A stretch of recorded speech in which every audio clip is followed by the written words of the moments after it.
this time I didn't bring a suit, because I see that there's a lot of people that are willing to learn in this room, which is extremely important in this session, because I'm going to challenge your system to think through some very difficult problems. And I hope that your system one, as Dave was talking about this morning, will not jump up and say, you're crazy, this can never work, because that is actually what mostly happens when I talk about NoEstimates. So a word of warning as we start. This will be hard to understand, and it will challenge certain things that you've always believed were true. If you're not ready for that, you're of course welcome to come and challenge me after the session, but don't throw tomatoes or eggs during the session, please. All right, so my name is Vasco Duarte. You can reach me in any of these different social networks or even email. Yes, I also do email, although that's not my most favorite method of communication. I'm on Twitter, so please do engage, ask questions. I find that the conversations we have on Twitter have a much larger impact than the conversations we have one-on-one, because we have an audience. There are other people involved. And I think that's one of the important things we should be fostering in software development. The truth is that software development on a massive scale is very recent. There's a lot of things we don't know. And this talk is about exploring one of those that we don't yet know how to handle. So I'll be talking about how to improve estimates, but I'll be talking about from the perspective of NoEstimates. So obviously there already is a paradox, and you will see why this is important. This is a tweet by Paul Klipp of Lunar Logic fame, who got already cited several times today. And his tweet was, most backlogs are waste. How many of you agree with that first statement? All right, I see it's going to be a tough challenge to get you on board. So what he's talking about is that a lot of the things we put into backlogs actually either never gets implemented or gets so significantly changed that the original story or feature in the backlog is no longer represented by the new content that is in the backlog. That's what he's talking about. And Dave talked about in his keynote about a 50% discard ratio.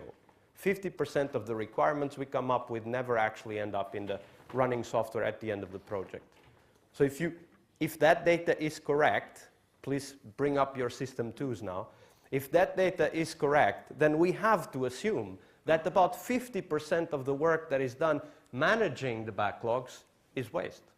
Now we can go into a discussion about whether it is necessary waste or unnecessary waste. We'll have that discussion later. But it is true that they are waste. Now think about this as when you estimate those backlog items, it is therefore super waste because you will be estimating items that will never get implemented. How many of you have experience with the so-called planning poker? Okay, quite a few. Why I say so-called planning poker is that if I call it planning poker, I'm breaking a trademark. My cone owns that trademark.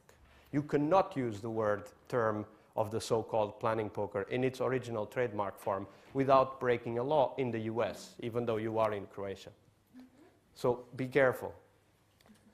So estimating backlog items that are never going to be implemented, and as you have experience with the so-called planning poker, it can be a very demotivating, frustrating, but mostly boring experience to go through a backlog of 100 items and try to fight with the other person. No, this is a 5. I've told you 1,000 times this is a 5. I did this other one and it was a 5. So this one is also a 5. No, it's not. It's a 3. I did it yesterday. Right? These discussions are totally useless. Yet they are where we spend most of the time in backlog estimation meetings. So it is therefore super waste. Revising backlog estimates, however, is already in mentally deranged territory. I think that after this introduction, it's quite easy to see why that is. Now we can start talking about the actual content, right?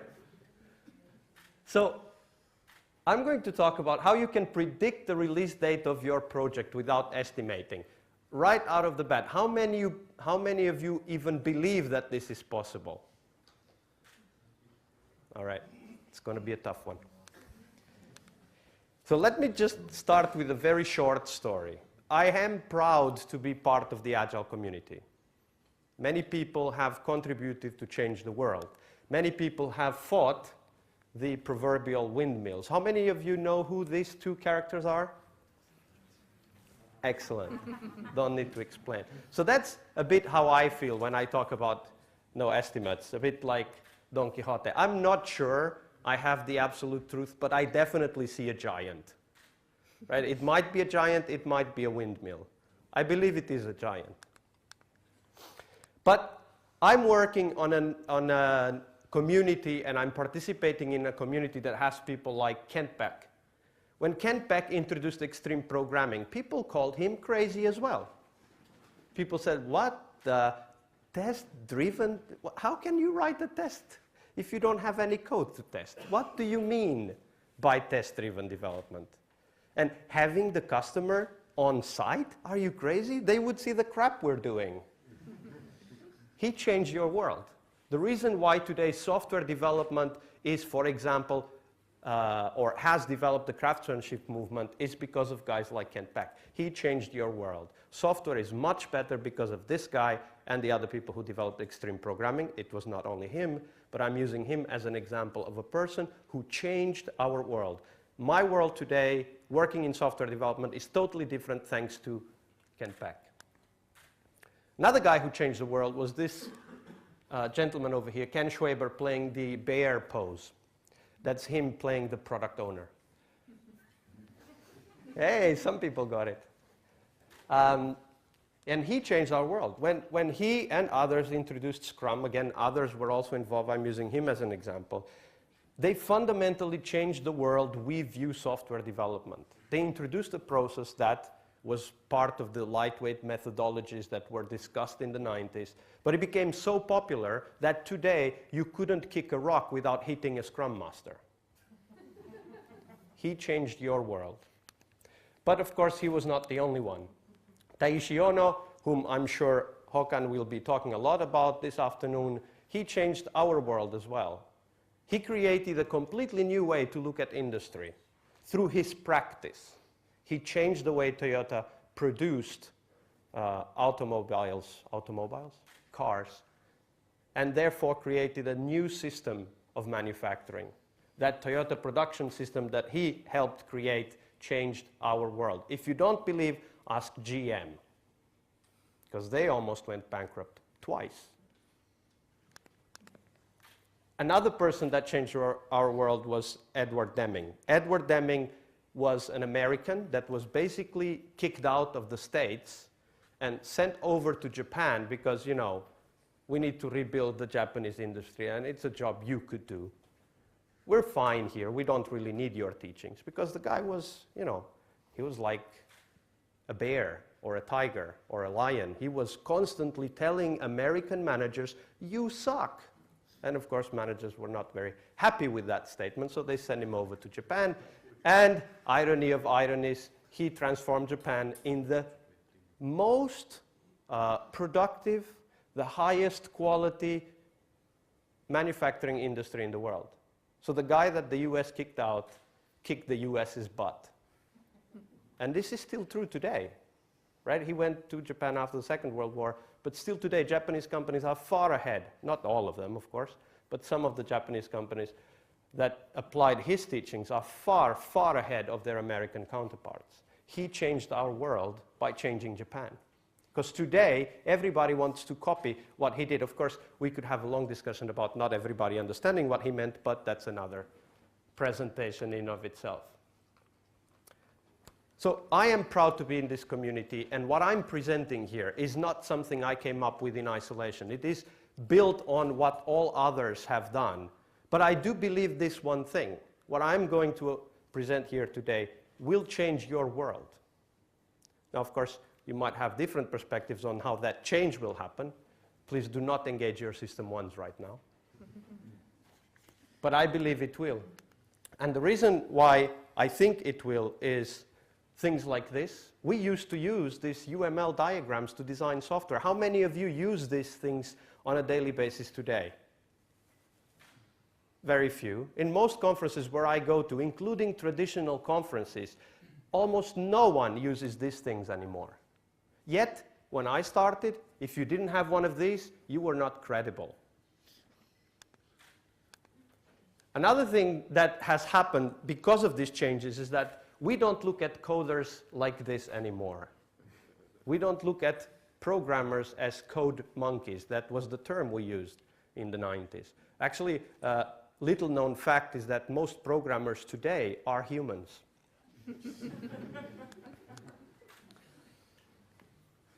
This is an example of how this change drives resistance, but resistance that is fundamentally uninformed. Today, we don't look at Agile as chaos. But this is a book published by Barry Beam and Richard Turner with forewords by Grady Buch, Alistair Coburn, and Arthur Peister. And look at the title, Agility and Discipline. Today, anyone that has done any Agile project knows that you have to be a lot more disciplined to do an Agile project than you needed to do a waterfall project. So is agility chaos? I don't think so. But that was a huge change. When we started talking about agility, it was seen that way. It was seen as chaos. And now we see that PMI, for example, is jumping in on the bandwagon because they clearly see the world has changed. They are the latecomers, they are the late majority, but they already understand that without Agile, they will lose their business, which is selling certification, by the way. Why? Again, because you can't kick a stone without hitting a Scrum Master these days. And soon, PMI wants it to be, you can't kick a stone without hitting an Agile project manager. That's what they are trying to do. So we're beyond the chasm. When we talk about crossing the chasm and reaching the late majority, we are beyond that. Because the world was changed because of all of those people that worked in many different ways, in many different aspects of what we call today software development. So NoEstimates. When I talk about NoEstimates, by the way, you can just Google it. If this is the first time you have encountered the term, you will find a lot of content, videos, blog posts, and so on about it. When I talk about NoEstimates, this is what I'm called. I'm an idealist, an extremist, and I'm chaotic. But in my view, NoEstimates is purely about applying these two values of the Agile Manifesto. Customer collaboration over contract negotiation and responding to change over following a plan. That's what NoEstimates is about. It's about finding ways to apply those in a very practical and pragmatic way. Just as an example, when you estimate, you need a plan. You can't estimate an abstract piece of work. You have to look at what is going to happen. And one of the things you learn as a project manager, if you go through the traditional training, is that you have to have a sequence of tasks, and you have dependencies, you fill in the buffers, and so on, and then you get your estimate. So actually, estimating means you're getting married to a plan, which, by the way, is wrong, even when you start. You don't know what parts of it are wrong, but you know it's wrong, because you've learned through experience that plans always change. But when you estimate, you're marrying yourself. You're putting your handcuffs and saying, we are going to implement it in this way and in this time frame. That's what the estimation process does to you, even though advocates of estimation will not talk about it. But that's a very clear consequence. Another aspect which I believe is extremely important is focusing on value. When you estimate, you are estimating a piece of work. That piece of work has some meaning, i.e. you will do X and not Y. You will implement a structure, an architecture in a certain way and not in another way. You're making commitments before you need to make those commitments and before you have enough information, or at least more information, that you can find out during the project.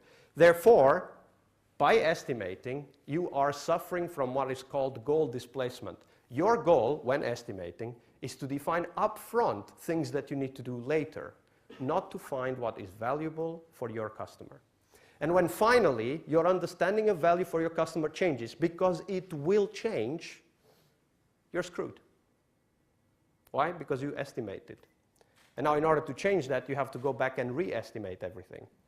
Mentally deranged territory, as Paul Klipp said in that first tweet when we started. So in my view, actually, NoEstimates is very easy. It's so easy, I can explain it to you in 4 steps. First step, select the most important piece of work you need to do. Typically, most teams that I work with, and even most companies that I work with, they know the answer to that first point. Now, some of them need some help to get there. But once you help them go through the thinking process, engage their system too, they actually get to that. They get to what is the most important thing we should be doing now, right? Once you do that, you break that work down into risk-neutral chunks of work. Now, I do want to be clear about what I mean by risk-neutral. Risk-neutral is something that if you're wrong, does not destroy your project, right? So one very easy way to explain is that if you have a project with only one requirement that takes 6 months, that's not risk-neutral. Why? Because either you have it or you don't have it, and if you don't have it, you're dead, right? Game over. So one very easy way to explain a risk-neutral chunk of work would be to break that one requirement down into increments of, let's say, a few hours, or even a day, right? Because if you're wrong, when will you know it? Tomorrow. And tomorrow you can react to that knowledge. You can adapt. And that's a very important part. Then you develop each piece of work, and then you iterate and refactor. I added step 4 because it's extremely important. Your first implementation of a particular solution should not be the last implementation of that solution because you haven't yet exposed it to your customer, right? So it's not just about implementing every single requirement, or in our case, we hope user story, but it is about also understanding how that user story fulfills the customer needs, i.e. what is the value of that piece of work. And that's what iteration means. Iteration does not mean developing one big requirement in many small user stories and then delivering the one big requirement in one go. Iteration means developing every user story, showing it to the customer, getting feedback, redevelop or change the user story with the knowledge you just acquired, and so on and so forth. So this is also a very important part of it, because with NoEstimates, one of the things we say up front is that until the customer has said yes, you have not delivered anything. It doesn't matter how much code you wrote, it doesn't matter how much testing you did. If the customer has not accepted the work, it is not completed. And this is a very important part of NoEstimates. We'll explore why later. In order for us to apply NoEstimates, however, we do have to answer one key question. Is your system of development stable? Now, system of development is a new word. I have to explain this a little bit. A system of development is a system that incorporates all of the work and all of the structures that need to be engaged in order to take one idea to your customer. So a system of development is not one team. A system of development is everybody involved that delivers value to your customer. I'll give you a concrete example. If you have a one-team organization, just one team, that one team is not enough to finish the work, right? You need to have somebody who collects the requirements or stories from the customer side, and you need to have somebody who shows the value to the customer, collects that feedback, and feeds it back into the team. Now, the team could do that if the customer is on site, but for example, if the customer is not on site, you need somebody to do that. That could be a customer insights employee, that could be just walking over to the customer and showing the product and getting the feedback from the customer, in which case that person that does that work is part of the system of development. So a system of development is something that includes everything that is needed to get one idea into the customer's hands. It's not just the development team. It's not just the business analysts. It's not just the testers. It's everything. This is an important distinction, because what we want to measure with NoEstimates is not how many user stories you've implemented. It's how much value you've delivered to your customer. Because the project only ends when you deliver the value the customer requested. So we need to look at the whole system, from beginning to end, from idea to customer delivery. So how many of you have been in this situation? Only 2, 3, 4, 5, it's going up, 10. All right. This is a very common situation because the moment you give somebody a number, they will want more of it, right? I mean, if the number goes down, when the number goes down is better, they will ask less of it. When the number goes up is better, they will ask more of it. This is what this manager here is doing. He knows that more user stories means better things, so he wants more user stories. Now, imagine that he came to you with this request, deliver 10 stories in the next sprint, but this is your team. This is your team, right? The blue line is how many stories you've delivered every single iteration for the past 21 iterations, right? So between 1 and 5, the best one. So between 2 and 4 is pretty clear you're going to deliver something along those lines. But now he comes in and he asks you, can you please deliver 10 stories in the next iteration? What would you say?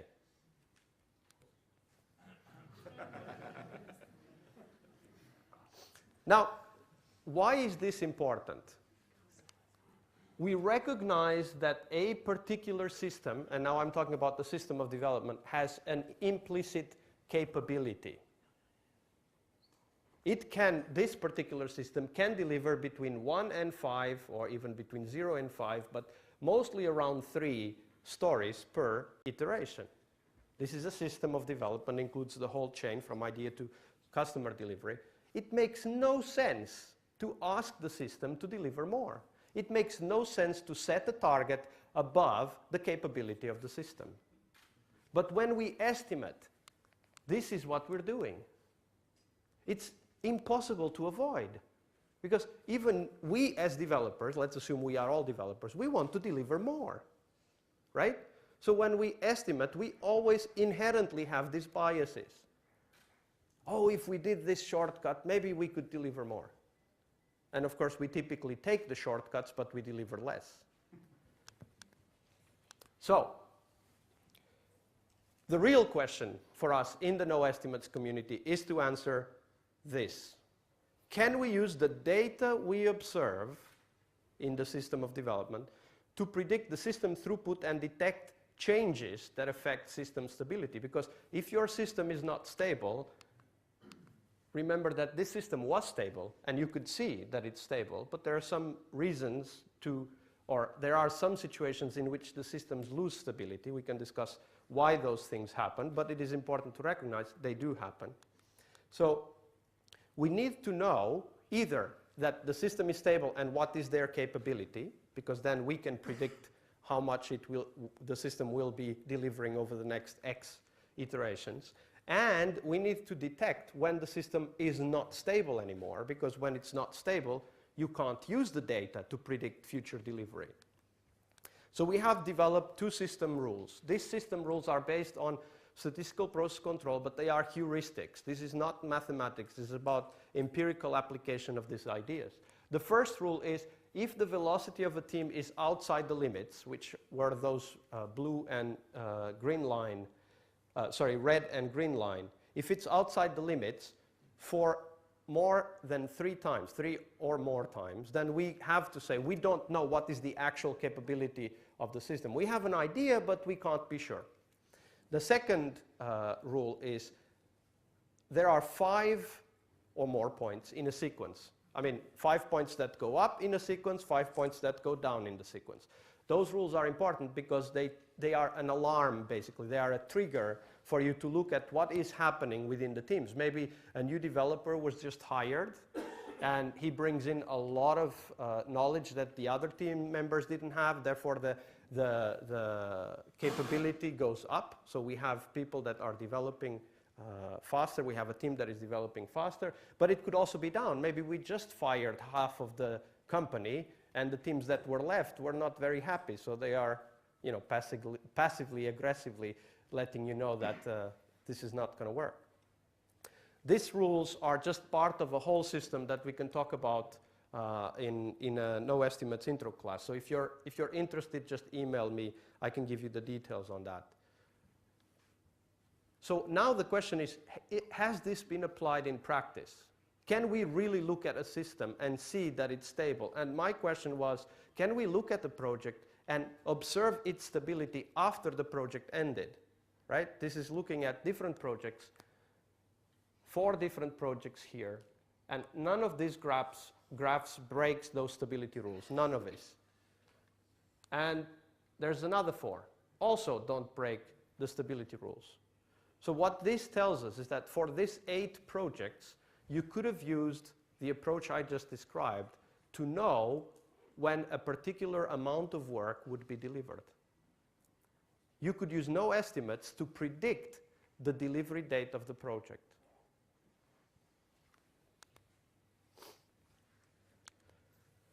So basically, what I'm claiming here is that NoEstimates delivers. It gives you information that you cannot get with estimates in a reliable manner.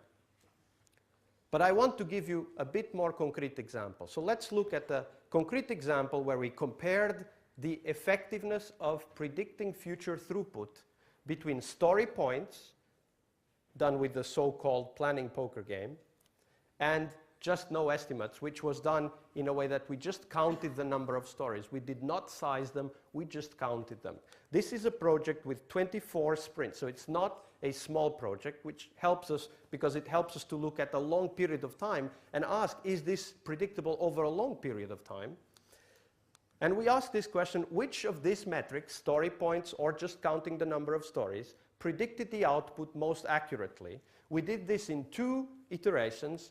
We took the average of the first 3 sprints and then the average of the first 5 sprints. Why 3 and 5? 3 is a good number because it's small enough so that you could tell your boss, hey, give us 3 iterations and then we'll tell you exactly when it's going to be done. Right? That's a good number. 3, it could be 3 weeks, which is not bad. Sometimes estimation processes take a lot longer than 3 weeks. How about having software delivered and knowing when it's going to be delivered in the end? That would be a plus. That would be an improvement. And then 5 sprints, because the rationale was maybe we can even get better once we have more data. Maybe that tells us more about the capability of the system. So we did these 2 questions, 3 and 5 sprints. So, of course, I do have to give you a disclaimer. This is only one project. It's anecdotal evidence, but we have 22 more projects in this bit.ly link, NoEstimates Projects DB. So you can go to that link and you have an Excel sheet for your own use. You can take the data and do whatever you want with it, including challenge my conclusions, right? That's what I would like to happen, is that more people look at this, more people challenge these conclusions. And we have data for it. There are 23 projects now on that spreadsheet. So what happened after 3 sprints? This is the story points. So the true output of the system was 349.5 story points. Don't ask about the half. They just used halves in that project. I don't know why. The predicted output, if we had used the average of the first 3 sprints for that particular system of development, would be 418 story points completed. So if you took the average of the first 3 sprints, multiply that by the next 21 sprints, which was how many sprints were left, you would get 418, but the delivery was 349.5. So what this tells you is that if you used story points to predict when the project was going to be done, you would be 20% wrong. Now, let me be very clear about this. 20% wrong is a hell of a lot better than waterfall projects can do, right? I'm not saying 20% is bad. I'm just saying this is what they showed. Of course, I do have to add that it was 20% in the wrong direction, i.e. if you had followed that estimation, you would have been late 20%, which is never good, but 20% is not that bad as an absolute delay to the original estimate. How about the number of stories? How about if we use NoEstimates? What was the result? So the true output was 228 stories. 24 sprints, 228 stories. The predicted output by using the average of the first 3 sprints was 220 stories. In practice, this is an error of 4%. So 4% is a lot better than 20%. We all know that, right? But it's 4% on the right side of the error, i.e. if you had used this estimate, you would have been 4% early compared to the original estimate. So in this particular point, 3 sprints, definitely number of stories was more accurate in this project. Now there's 22 other projects you can go and explore. But how about 5 sprints? Did we get better with 5 sprints? Was estimation any better when we had more data, when we had 5 sprints of data? So story points predictive power. 349.5 was the actual output. 396 story points completed was the prediction if you use the first 5 sprints. That's a 13% error. Now, 13% is even better than 20%, and a hell of a lot better than most waterfall projects can do today. So if you're doing story points, you're not completely lost. But how did NoEstimates perform in this particular example when we had 5 sprints of data? The predicted output was actually the same as for 3 sprints. Now, I do want to say this because people have asked in the past. This is not, I'm not just copy-pasting the graph. This is the actual result. When you took 5 sprints data and multiplied that by the 19 sprints that were left, you got 220. So it's the exact same number. It's just a coincidence. I'm pretty sure that if you do this for another project, take the first 3 sprints and then the first 5 sprints, you're not going to get the exact same result. But in this case, it was, and it was again 4% on the right side, meaning that if you had used that estimate, you would have been 4% earlier. When was the last time you did a project where estimation was crucial and you were 4% earlier than what you thought when you started the project?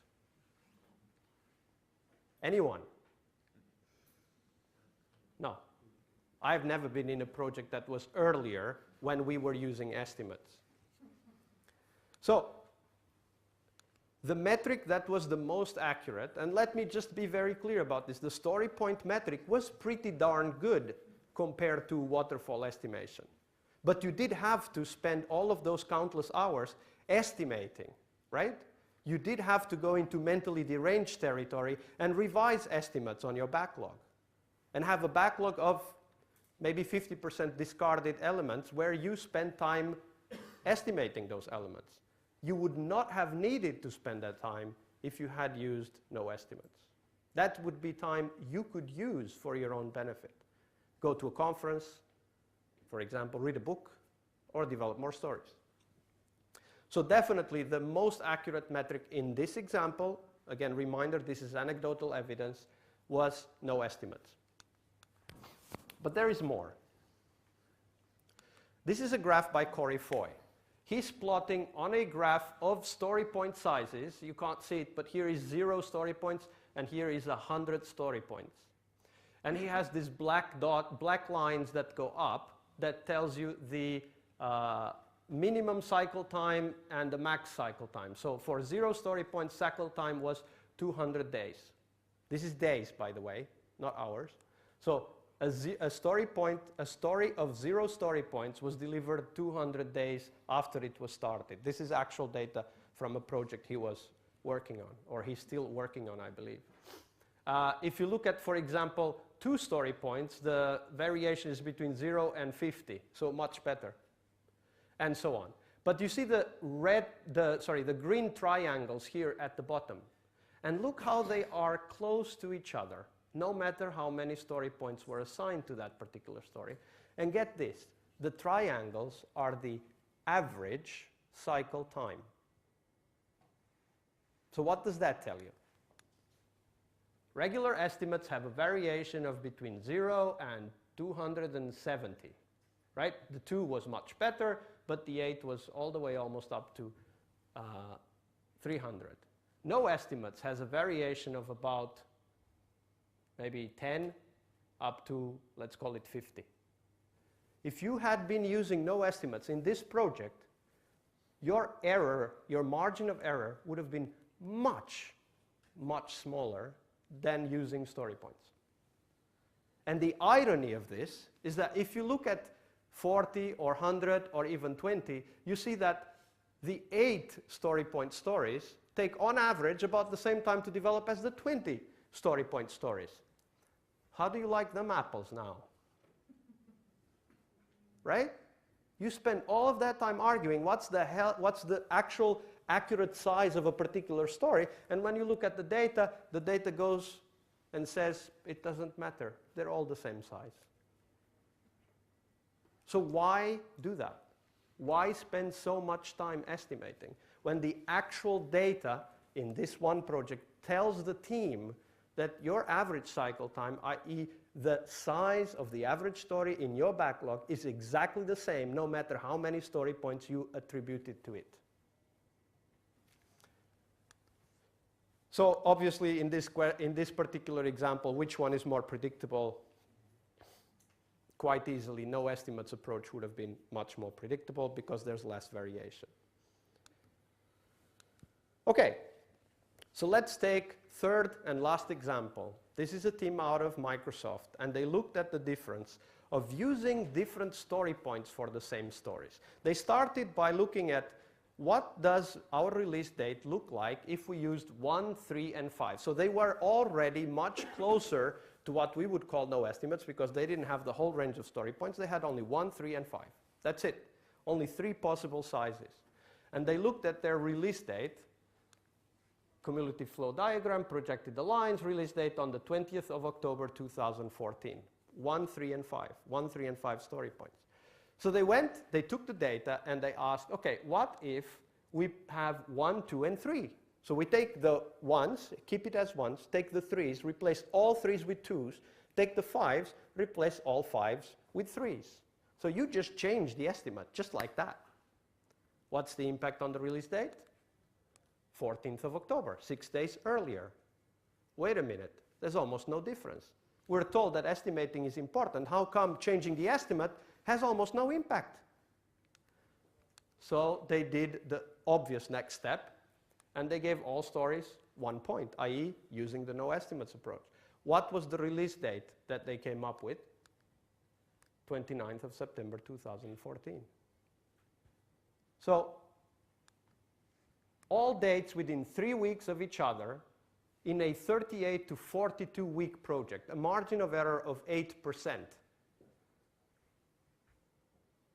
So Bill Hanlon was the guy at Microsoft that shared this case study with me. And he basically said in his email, at that point, I stopped thinking estimating was important. He didn't believe me. He did it on his own. He went and he experimented. He checked what the results were, and he found out there's an 8% difference between using estimates and not using estimates. Why the hell are we spending a lot more than 8% estimating our tasks? We gain all of that time back just by not estimating. We talked about what is a good estimate.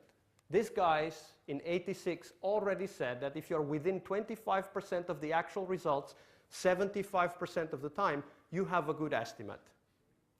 But we've already seen in this presentation examples that outperform what the specialists consider good estimation.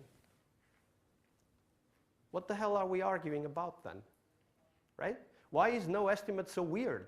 Because we've already seen examples that are better. Oh, and one more thing before we go. Let's look at what real projects look like. Chaos report. 80% late or failed projects. This is in Steve McConnell's software estimation book. Of course, he says the larger the project, the bigger the problem. The larger the project, the more delays have an impact on the project because they accumulate and so on and so forth. Now, we know that. That's why we use iterations in the first place. Break stuff down into smaller chunks. Second step of the NoEstimates approach. Break work down into risk-neutral chunks. Here's an actual company. This is the perfect accuracy line. This is the target completion date, and this is the actual completion date. All of these pink crosses here means the actual relationship between actual and target. Now, if this is the perfect line, the more up you are, the worse the estimation was. And look at this line here, this cross here. It's about 270 or 265 actual days with an estimate of about 7 days. This is how good we are at estimating. The truth of the matter is that we suck at estimation. And if your own money would depend on it, you would not spend 1 second estimating. But you do, because the people who think they own the money ask you to.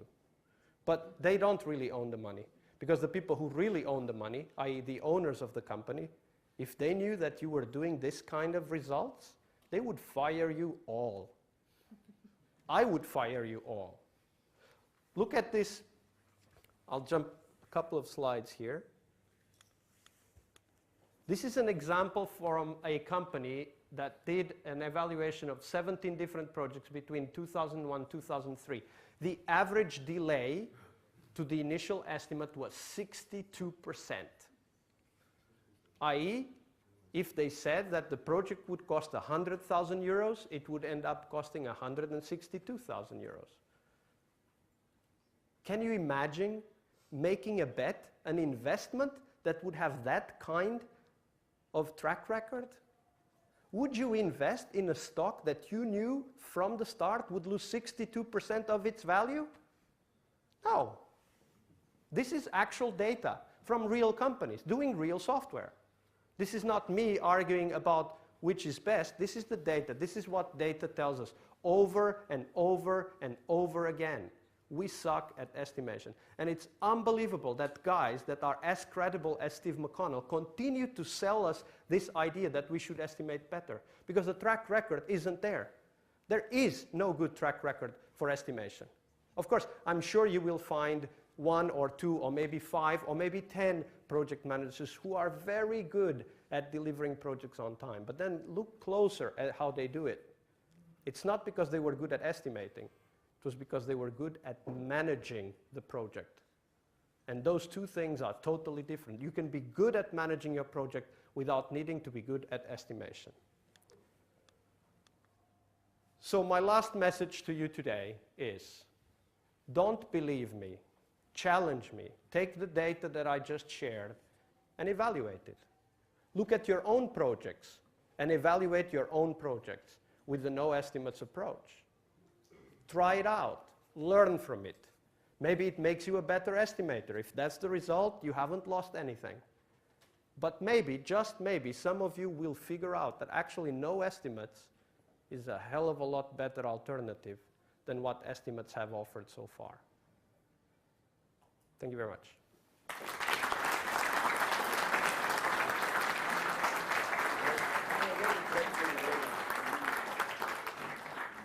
So I know that all of you want to go to lunch. I'm very happy to continue this conversation over the next day and a half and also over lunch. I have this talk written down for those of you that prefer to look at the details and read through. You can get the talk by going to that URL over there. You'll get an email from me with the PDF of the content of this talk. But I think now it's time to have a break, have lunch, and let's continue the conversation. Thank you. It's going to be a tough challenge to get you on board. So what he's talking about is that a lot of the things we put into backlogs actually either never gets implemented or gets so significantly changed that the original story or feature in the backlog is no longer represented by the new content that is in the backlog. That's what he's talking about. And Dave talked about in his keynote about a 50% discard ratio. 50% of the requirements we come up with never actually end up in the running software at the end of the project. So if that data is correct, please bring up your system twos now. If that data is correct, then we have to assume that about 50% of the work that is done managing the backlogs is waste. Now we can go into a discussion about whether it is necessary waste or unnecessary waste. We'll have that discussion later. But it is true that they are waste. Now, think about this as when you estimate those backlog items, it is therefore super waste because you will be estimating items that will never get implemented. How many of you have experience with or even email? Yes, I also do email, although that's not my most favorite method of communication. I'm on Twitter, so please do engage, ask questions. I find that the conversations we have on Twitter have a much larger impact than the conversations we have one-on-one, because we have an audience. There are other people involved. And I think that's one of the important things we should be fostering in software development. The truth is that software development on a massive scale is very recent. There's a lot of things we don't know. And this talk is about exploring one of those that we don't yet know how to handle. So I'll be talking about how to improve estimates, but I'll be talking about from the perspective of NoEstimates. So obviously there already is a paradox, and you will see why this is important. This is a tweet by Paul Klipp of Lunar Logic fame, who got already cited several times today. And his tweet was, "Most backlogs are waste." How many of you agree with that first statement? All right, I see the so-called planning poker. Okay, quite a few. Why I say so-called planning poker is that if I call it planning poker, I'm breaking a trademark. My cone owns that trademark. You cannot use the term of the so-called planning poker in its original trademark form without breaking a law in the US, even though you are in Croatia. So be careful. So estimating backlog items that are never going to be implemented, and as you have experience with the so-called planning poker, it can be a very demotivating, frustrating, but mostly boring experience to go through a backlog of 100 items and try to fight with the other person. No, this is a 5. I've told you 1,000 times. This is a 5. I did this other one, and it was a 5. So this one is also a 5. No, it's not. It's a 3. I did it yesterday. Right? These discussions are totally useless. Yet they are where we spend most of the time in backlog estimation meetings. So it is, therefore, super waste.